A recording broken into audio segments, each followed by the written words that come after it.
Hey guys, Des here. Today I just want to go over trade recaps for November 3rd and go over the trades that I took and my thought process on taking these trades. So, starting off on the day, we did have this gap down at open, and I kind of broke one of my rules here because usually on these kind of impulse moves up like this, off open, I usually take EMA trades off this and would go continue with the trend, so short. However, I felt confident in this upside, so I actually took calls here and I exited right here for a 30% loss on SPX. This was, I was kicking myself over this because this is one of those trades that I take almost 9 out of 10 times to the downside and catch this entire move. However, I didn't stick with my plan, so I took a 30% L just starting off on the day. However, we quickly bounced back after taking puts down here at this area. We were on trading SPX, so contracts were moving a little crazy. We caught about $1 move to the downside right here. Even with this news that came out, we were up 30% before this news came out, and I actually held through the news because we came all the way back down off of wick, and I exited all my contracts here because I didn't want any more volatility within the news to affect my trade for about 40%. So, and next I want to talk about some key areas that I was watching basically all day, and I didn't really take alert any more plays. I was just taking scalps on voice with people. That's about it. Caught some like 20% scalps, 10% scalps, nothing crazy until about the afternoon where I started trading and looking for more plays. So, with that being said, I want to go over with my next play at. Let me get the exact time I took these trades up. At 9:13 a.m. So let's go to 9:13. So I basically set out this whole entire time just to get an idea of where price was headed today. As you guys can see, I have these circles drawn out at these areas where price was bouncing from or rejecting from. So I had this zone here from 372.5 all the way to 372.8, and I was watching price retracing back to these levels and coming back for a retest. As you guys can see here, we rejected here, and then once we got back over it, we started rejecting on these levels here. We rejected once again, and then once we finally broke back over it, we got this nice move to the upside here. So at 9:13, I actually took calls after this breakout here. So we had this nice move out of this 371 level, which I was watching. As you can see here, 1-2 bounces. We didn't quite push down all the way. However, we still got some nice movement above this this zone that I had. I was watching, and we had these candles right here just waiting for some upside pressure. So I saw these like after this impulse candle at 9:09 that we were just chilling above EMAs. Basically, just kind of retesting them and taking them for a ride all the way back up to high day. This is where I entered November 4th calls, so 1 day contracts on SPY, and I had my price target at high day. Once we got into high day, I scaled out most of my contracts for about 25%, and this was actually a really nice game because target was given a high day, and this was a high day at that time. Price pushed exactly up to there before rebounding back down.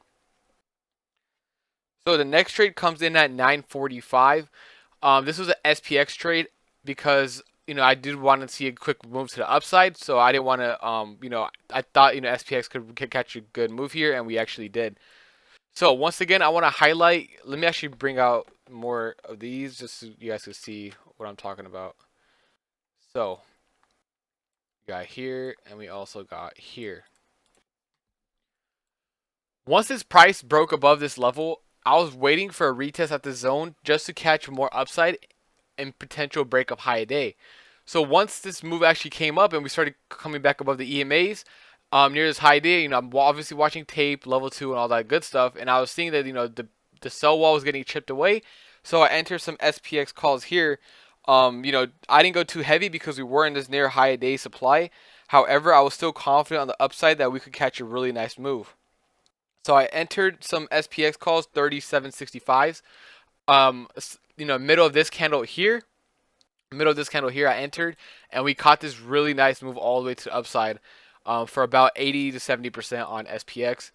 And I had some runners. Obviously, they didn't do too well as we came back down. I was expecting this gap fill once we got to this level, but I'm not complaining. Most of my contracts were already scaled out. I had about 2 runners left that I closed that break even. So going on to this next trade is where I took a 58% L. I know some of you guys saw this, and this is why I took the L. So as you guys can see here, price is rejection, rejection, rejection, and then finally broke above, right? This was the first bounce, and I fully expected a second bounce at this level. However, we didn't get this bounce, and this is where I took calls here prematurely, and I basically stopped out at the bottom of this at 10.59. I took 58% L on SPX calls, and I'll show you guys basically what I was looking at. So I had my trend drawn something like this, and upside like this.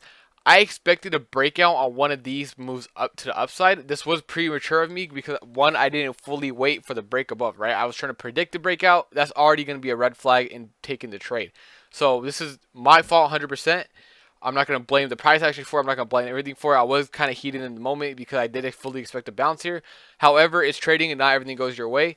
But, looking back at it with a more calm perspective, I could understand that, okay, this is totally my fault. I should have waited for this breakout instead of trying to predict this breakout to the upside, basically like I tried to do here.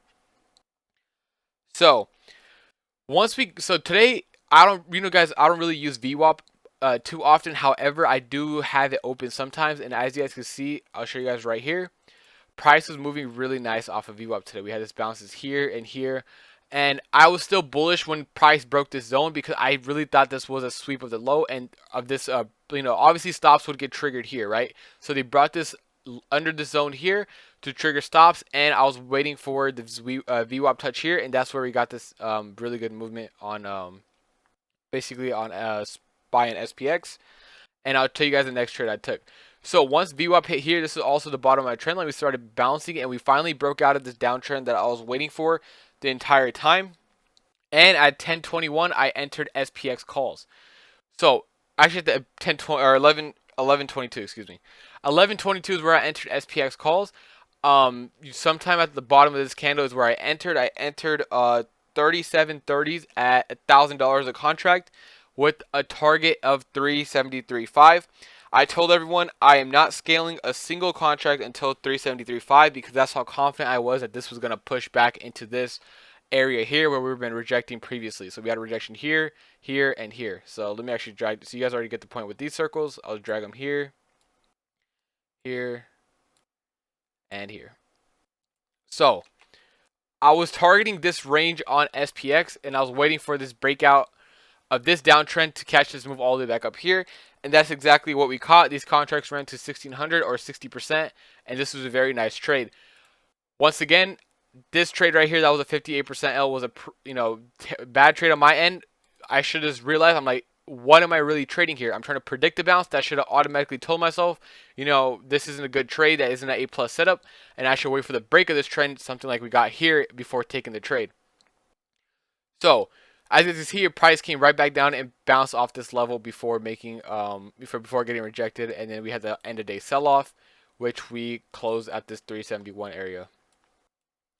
So those are the trades that I took and the wins and losses, and I went over why I lost. Same with here, premature breakout.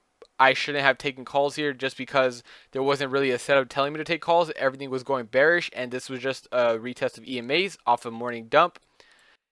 Once again here as well, I try to predict this breakout. I shouldn't have. I should have waited for price to push above and get some type of retracement to the EMAs. And then I showed you guys my winners as well. We had a really nice good gain here. And then we had a really nice gain around that just here at this, towards this gap fill area.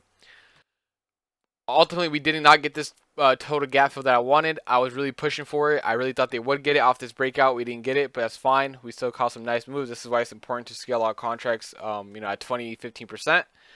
And yeah, and we also caught this nice move here on one-day contracts. So I hope that helped, and until next time, I'll catch you guys.